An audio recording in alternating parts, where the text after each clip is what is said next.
So I have a question about what should we expect like ebbs and flows around the holidays? Yeah. Um like this last week I'm noticing I'm getting a lot more single sales versus bundle sales, and I had a couple patrons cancel. So I'm like wondering if it's just kind of like a slump, just an ebb and flow kind of thing. Um I have never had a big store like this and advertising around a major holiday. So hmm um Yeah. where I guess like I can flow with the ebbs and flows, but just hmm is there anything that's like majorly like stands out for where we Yes, might expect like a spike or a dip? totally. So there's always going to be, especially during an election, and you got holidays too.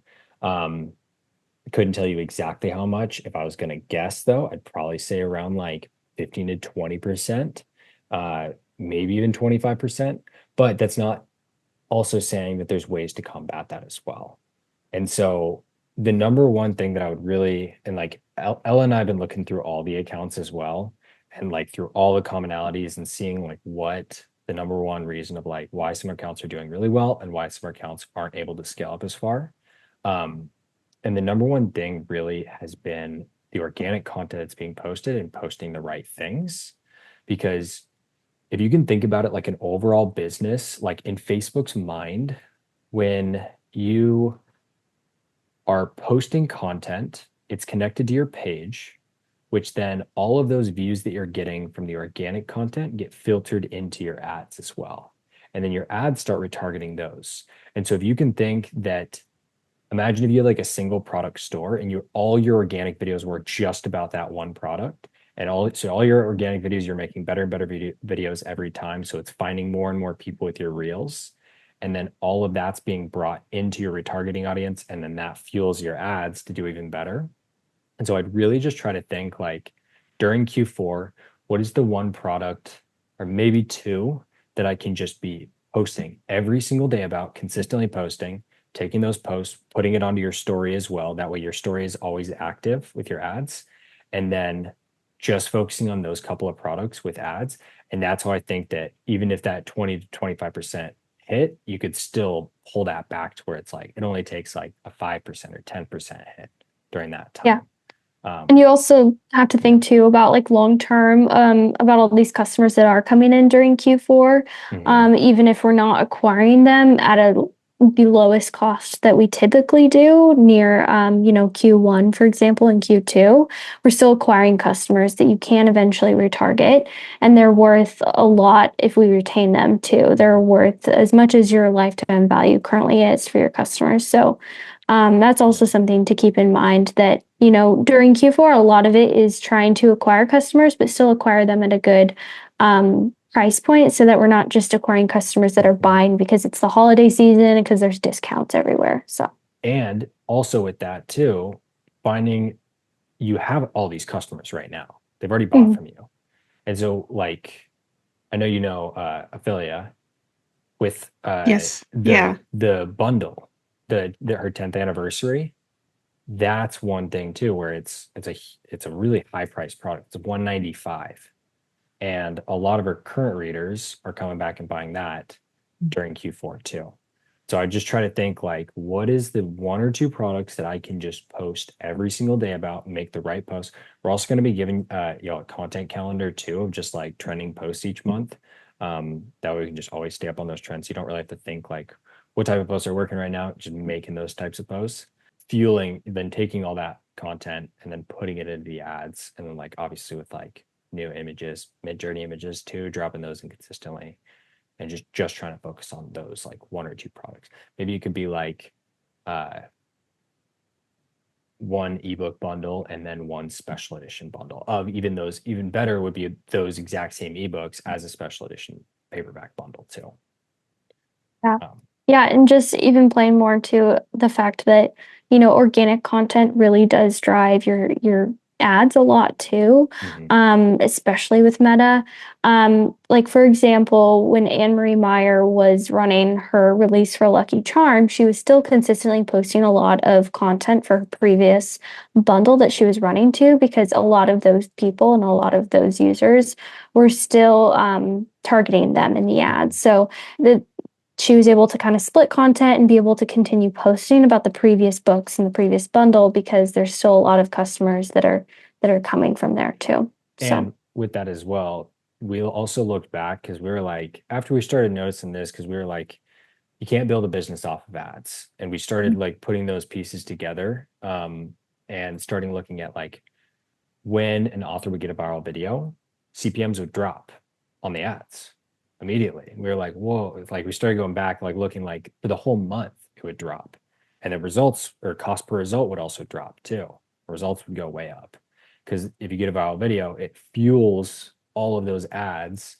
Because if you get a million viewed video and with a viral one, like 200,000 maybe will watch the entire thing. That's 200,000 people that are already like pretty invested in your stuff. Like if you think about the ads as like, the ads are the give to your customer. You're giving them content, because people don't scroll past organic videos like they do with ads. Like people just scroll past ads. Organic content is the give and the ads are the ask. That's when you're actually asking them. So just trying to think about that and like working that in is like just focusing on those two things, because Meta and ad platforms, they love like single product stores just because they are so optimized around finding people that just want that one thing. So I would just try to focus on like one or two products, trying to get a higher price product in there to combat those higher costs as well.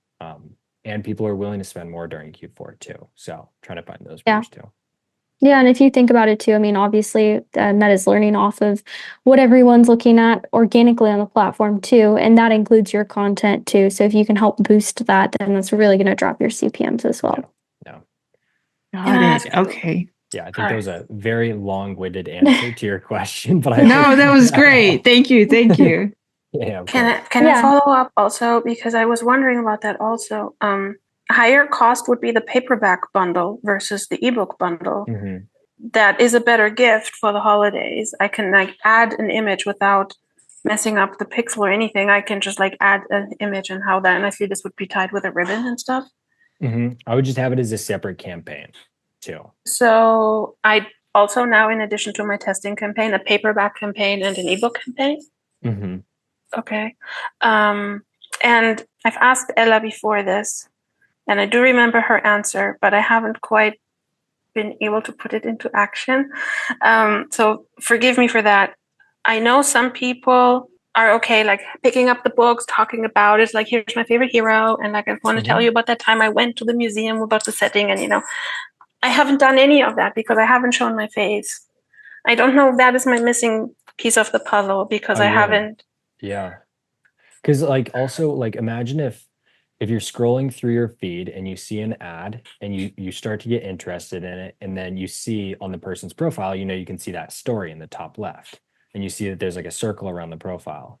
And then, I mean, a lot of people click on that story from the ad, and you click on the story and say like, that day you took an image of an order going out, and you're like, thank you so much for the order. And then the next story that they click through is you talking about like, oh my gosh, I wrote this like amazing scene, like this amazing chapter, like I can't wait for this.